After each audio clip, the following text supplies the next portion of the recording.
ইউক্রেনের কৌশলগতভাবে গুরুত্বপূর্ণ অঞ্চল খার্কিভে আবারও ব্যাপক হামলা চালিয়েছে রুশ বাহিনী। কিয়েভের অভিযোগ, অঞ্চলটির বিভিন্ন আবাসিক এলাকায় লক্ষ্য করে চালানো হয় এসব হামলা। এতে প্রাণ গেছে অন্তত ৩ জনের, আহত হয়েছে কমপক্ষে ৩০ জন। এদিকে পরমাণু অস্ত্রের সক্ষমতা বাড়ানোর ঘোষণা দিয়েছেন রুশ প্রেসিডেন্ট ভ্লাদিমির পুতিন। স্যান্ডেলিনা সো, রূপচর্চায় আভিজাত্য। দিনে দুপুরে খার্কিভের ব্যস্ত রাস্তায় এভাবে বিস্ফোরিত হয় রাশিয়ার ছোড়া বোমা। শনিবার অঞ্চলটির বিভিন্ন স্থানে ব্যাপক হামলা চালায় রুশ বাহিনী। বেসামরিক স্থাপনা লক্ষ্য করে চালানো হামলায় হতাহত হয়েছেন বেশ কয়েকজন। রাশিয়ার পক্ষ থেকে এটি আরেকটি সন্ত্রাসী হামলা, যার লক্ষ্যবস্তুতে পরিণত করা হয়েছে বেসামরিক নাগরিক এবং তাদের বিভিন্ন স্থাপনাকে।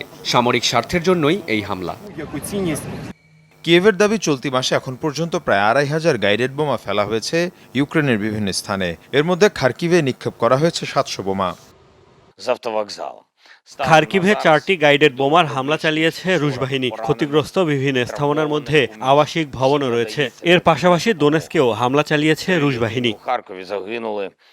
এদিকে আবারও পরমাণু অস্ত্রের সক্ষমতা বাড়ানোর হুঁশিয়ারি এলো রাশিয়ার তরফ থেকে। প্রেসিডেন্ট পুতিনের ঘোষণা, নিজস্ব নিরাপত্তা নিশ্চিতেই এই পদক্ষেপ নেওয়া হচ্ছে। নিজস্ব নিরাপত্তা নিশ্চিত করতে বিভিন্ন পদক্ষেপ নেওয়ার পরিকল্পনা করা হয়েছে। সামরিক বাহিনীর বিভিন্ন পর্যায়ে সক্ষমতা বাড়ানো হবে। এর পাশাপাশি পরমাণু অস্ত্রের সক্ষমতাও বাড়াবো আমরা। এর আগে হামলা চালানো হয় ইউক্রেনের বিভিন্ন জ্বালানি কেন্দ্র লক্ষ্য করে। ১৬টি ক্ষেপণাস্ত্র এবং ১৩টি ড্রোন ছোড়া হয় এসব হামলায়। এই নিয়ে গেল ৩ মাসের মধ্যে অষ্টমবারের মতো হামলা চালানো হলো ইউক্রেনীয় জ্বালানি কেন্দ্রে। মীর মুশফিকা হাসান, যমুনা নিউজ।